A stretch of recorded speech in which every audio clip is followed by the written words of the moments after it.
Salut, c'est Fab, et on va continuer avec mon histoire et la pop culture. Tu reconnais cette musique? Elle fout la pêche, hein? Ah ouais, ça marche toujours. Eh oui, on va bien sûr parler de Rocky Balboa, et surtout son créateur, Sylvester Stallone. Mais comment Sylvester Stallone a eu cette idée de Rocky? Il a eu l'idée après avoir visionné, en 1975, le combat de boxe opposant la star de l'époque, Mohamed Ali, versus Chuck Repner. Un combat a priori complètement déséquilibré, vu que Mohamed Ali était le champion que tout le monde connaît, mais qui a tenu en haleine tous les spectateurs, y compris notre Sylvester, puisque Repner a résisté jusqu'à la fin, jusqu'au dernier round. Ok, il a fini KO, mais cette résistance héroïque d'un petit contre un gros, comme David contre Goliath, ça a séduit notre Stallone. Et ça lui a donné envie d'écrire un scénario. L'histoire de Rocky, ce destin extraordinaire d'un modeste boxeur amené à combattre le grand Apollo Creed. Ça lui a pris 3 jours pour écrire le premier scénario. En tout cas, la naissance de Rocky, qui allait devenir un vrai phénomène de société, une référence à la pop culture, et d'ailleurs, qui lança la carrière de Sylvester Stallone. Stallone était un acteur, faut le dire clairement, pas en grande réussite. Il y a même des rumeurs comme quoi il faisait des films érotiques, mais bon, ce n'est pas le sujet. Une fois le scénario écrit, il chercha une société de production pour vendre le scénario. Mais il avait dans la tête pas que vendre ce scénario, il voulait incarner le personnage principal. Ça venait de lui, son idée. Sylvester Stallone insista auprès des producteurs Irving Winkler et Robert Chartoff pour tenir lui-même le rôle principal de Rocky. Stallone, je rappelle, est complètement ruiné, sa carrière ne marche pas, il a que très peu d'argent avec ses tout petits rôles, voire même second rôle. Et pourtant, même quand les producteurs lui font une offre plus qu'alléchante, 350 000 $, il n'avait jamais autant vu d'argent. Il donna cette phrase: « Si je vends, je trahis l'esprit de Rocky ». Non seulement Rocky était inspiré d'un match de boxe, mais toutes les valeurs de ce personnage ont eu lieu dès la négociation de ce projet, aussi bien durant le tournage et aujourd'hui dans la pop culture et même dans nos vies. Du coup, Stallone a obtenu ce qu'il voulait. Il va incarner Rocky à l'écran, mais sera payé au minimum syndical. Il devra en outre continuer à travailler sur son scénario, mais sans bénéficier d'une rémunération. Il ne touchera que 10% des recettes. Ne touchera? Ben oui, quand on connaît le résultat, 22 millions de $. Bien joué! Avec un scénario pareil, les producteurs voulaient des grands noms. Robert Redford, James Caan, Burt Reynolds. Mais remarque, en choisissant Stallone, les studios ont fait une sacrée économie, que ce soit pour l'acteur, mais il ne donna que 1 million de $ de budget pour ce film. Bah tiens Rocky, ça vient d'où? Le prénom de Rocky a été choisi par Stallone en hommage au boxeur américain Rocky Marciano, une légende des rings des années 50. La star était invaincue de la catégorie poids lourd. Une belle référence. Rocky a été le premier film d'une saga culte de la pop culture. Sorti en 1976, il a donné plusieurs suites. En 1979, Rocky 2. En 1982, Rocky 3. Mon préféré, Rocky 4. 1985, qui a eu récemment une version un peu plus longue. Je n'ai pas eu ce plaisir de la voir. Rocky 5 en 1990, et enfin Rocky Balboa en 2006. Oui, c'est vrai, cette franchise perdure un petit peu avec un autre personnage du nom de Creed, interprété par Michael B. Jordan. Stallone y apparaît. Les premiers films. On sait que le dernier, il n'est pas présent.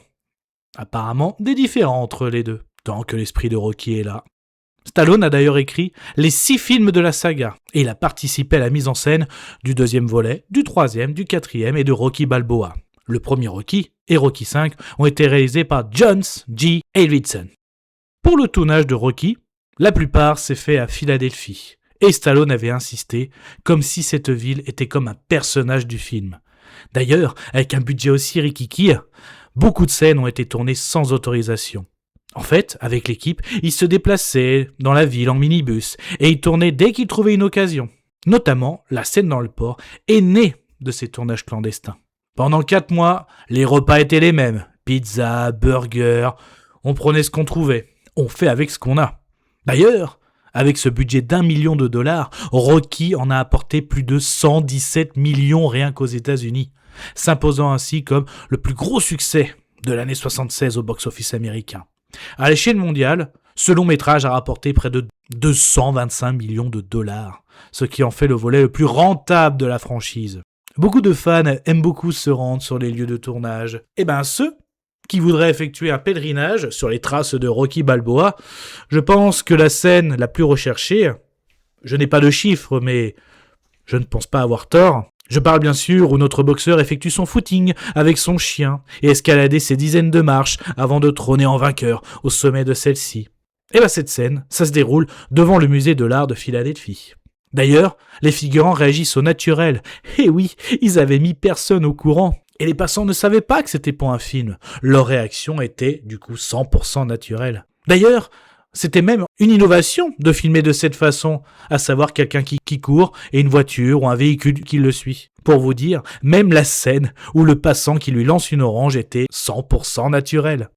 Bon, cette scène s'est terminée en civière pour notre boxeur qui s'est fait une blessure au tendon. Les aléas du direct. Rocky, c'est aussi une histoire de famille. Il y a bien 3 Stallone présents dans le film. Rocky Balboa, joué par Sylvester, évidemment, mais également son père, Frank, qui inaugure le premier combat contre Apollo, et son frère, Frank, qui joue le chanteur du groupe de musique évoluant dans la rue. Mais dis donc, j'ai dit 3, je pourrais me rajouter un 4e. Bah oui, le chien de Rocky, Buctus de son prénom, c'était aussi le compagnon à 4 pattes de notre star des rings. Donc ça fait bien, oui, je compte comme 4 Stallone sur le tournage.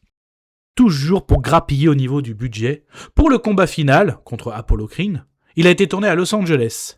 Afin de remplir la salle, on avait promis aux personnes du poulet gratuit. Malgré 4000 personnes, c'était insuffisant. Les gradins n'étaient pas complets. Du coup, avec un jeu de lumière, on a éteint quelques parties pour cacher. Et on a même utilisé des images d'archives aussi. La magie du cinéma. Rocky, c'est aussi des musiques mythiques. D'ailleurs, c'était très compliqué de négocier avec lui. Vous l'avez vu déjà au niveau du rôle. La musique qu'on a entendue au début du podcast, il a été bluffé. Et d'ailleurs, il y a eu d'autres musiques dans les volets. Je pense qu'une des plus connues, je sais pas ce que vous en pensez.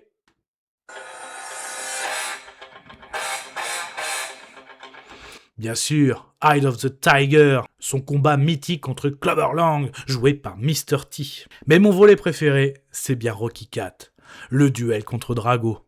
Déjà du drama avec la mort d'Apollo Creed, et ensuite justement, Rocky qui va affronter le Colosse. Déjà, après la mort d'Apollo, on se souvient tous de cette scène mythique avec Adrienne. Pourquoi te cramponner à cette idée alors que tout le monde décrocherait ? Parce que je suis un boxeur. J'ai ça dans la peau, Adrian. Et puis après, quand il prend sa voiture, dans le noir. Moi, je vous avoue, quand je roule de nuit, j'ai souvent cette musique qui revient. T'es dedans, c'est clair. Ah là là. Non, je vais finir le podcast avant de faire un tour en voiture. Bah oui, parce que aussi, Rocky, c'est devenu une source d'entraînement pour beaucoup d'entre nous. On entend ça dans les salles de sport. Beaucoup même ont mis ça pour s'entraîner, j'en suis sûr. Même pas que la boxe. Je dirais même pour tous les sports ou tous les efforts. Tiens, pour finir avec une musique, j'ai envie de finir avec celle-ci.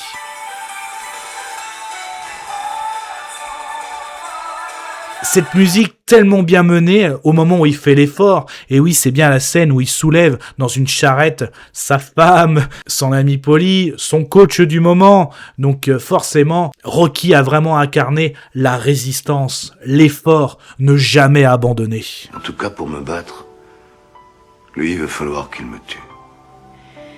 Et pour me tuer, il va falloir qu'il ait le courage de se dresser devant moi.